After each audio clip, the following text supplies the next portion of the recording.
Hi, my name is Alyssa Davis. This is my video submission for Module 3's Assignment 3. This assignment essentially asked us to look over a few different things.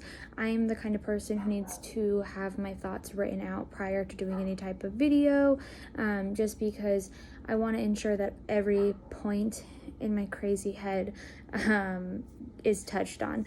So I have my computer right in front of me because prior to beginning this video, I did actually type out everything. I can actually submit it with the video just so you know that I am referencing my own thoughts. So by looking back at this week's assignment and what we were asked to, we were first asked to complete a quiz that measured our gender score, essentially. Now, I found this quiz or survey to be completely invalid. I didn't feel like it resonated with me at all. It didn't really seem like it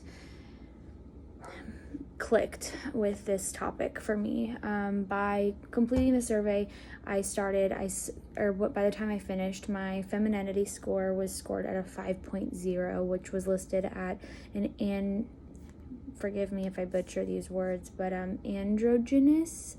And my masculinity was scored at a 4.55, which is undifferentiated. The reason I didn't feel like those were accurate genders of me was just because by looking up those simple words, it does state that I identify as someone who may not understand my gender, or I may identify as somebody that is both. That is actually not who I am. I'm very confident in my gender. I know it may not look it right now, but I'm super girly 99% of the time, just not late in the evening. I have a 7-month-old baby, and I have a small business, so I kind of can't look the best all the time.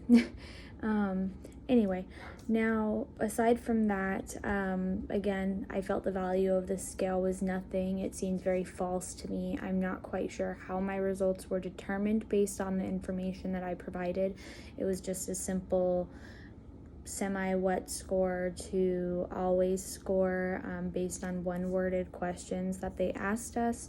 So I went through it. I did do it pretty quickly, but I did read through everything, and again, I just did not feel like it resonated with me at all.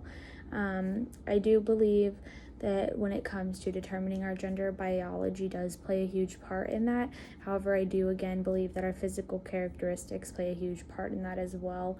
I do believe that our body was designed a specific way, and that we are also born knowing what gender we are meant to be. So like I said, I do believe that genetics play a huge part in it, but I also believe that mentality plays a huge part in it as well. Now, for the second part of the assignment, we were asked to watch a multitude of videos regarding the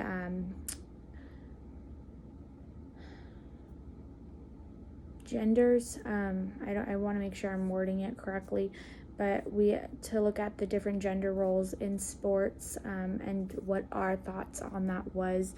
This is actually a topic that I have debated on with other people in my life multiple times in the past. It's something that I've looked into quite a lot. So when I did get onto this topic, I actually did supply my own example to back up the information that I am stating.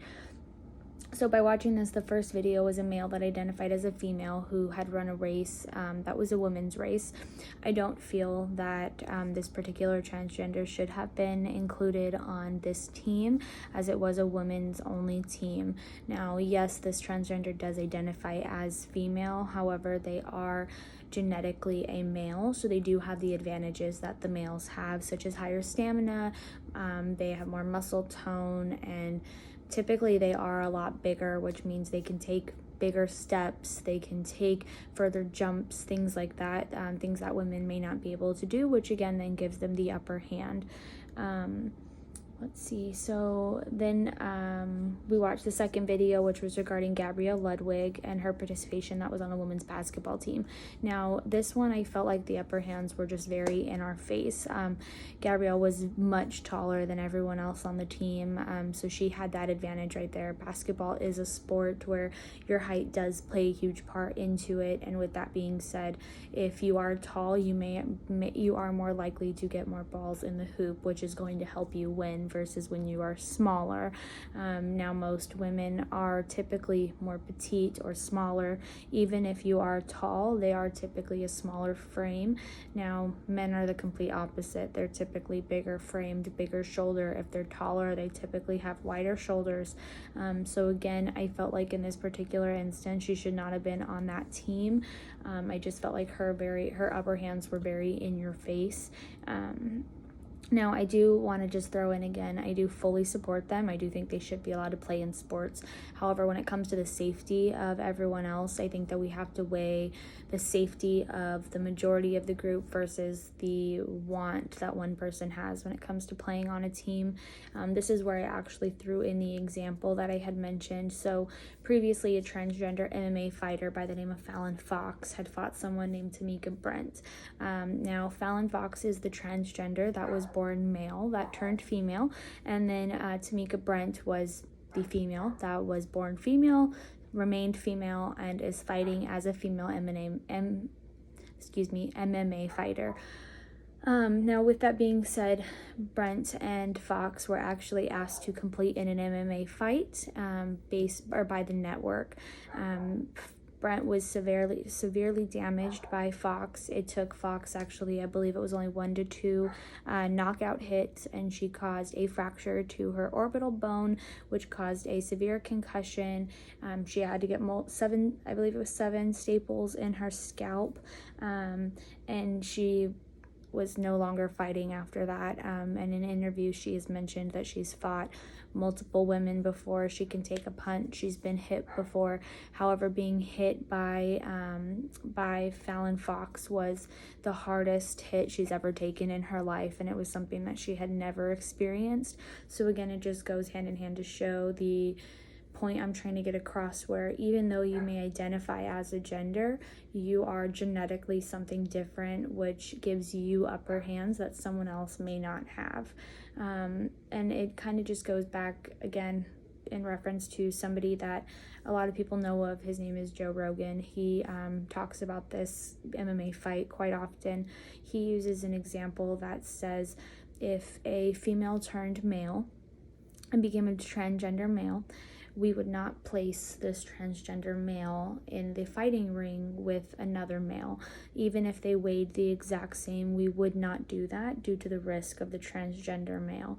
And that is a very good point, because though this MMA fight has been done by a transgender male to female, it has never been done vice versa. And it's just not something that you can typically see happening due to the fact that the coaches and the judges, they already know the consequences of what could happen if a male was just struck a female that hard or with that amount of force behind them. So let's see. So again, I do agree they should still have a way to play sports. However, I do think that an individual team should be formed similar to club sports or things like that, of that nature, that would allow the same gender identity and same genetics to play. Now, let's see. Sorry, give me 1 minute.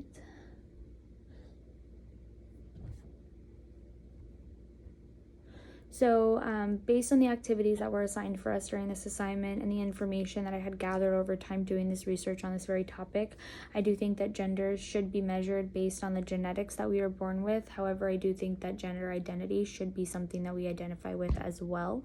I do think that they should actually be two separate entities. For instance, when you fill out an application and it says, do you identify as this? And it gives us a list of male, female, undetermined, or whatever other options that this particular place may list. I think that there should also be an option that says, what do you identify as? And then it can also state, what are you born as? Or if that is information that is even needed pertaining to what that application is about.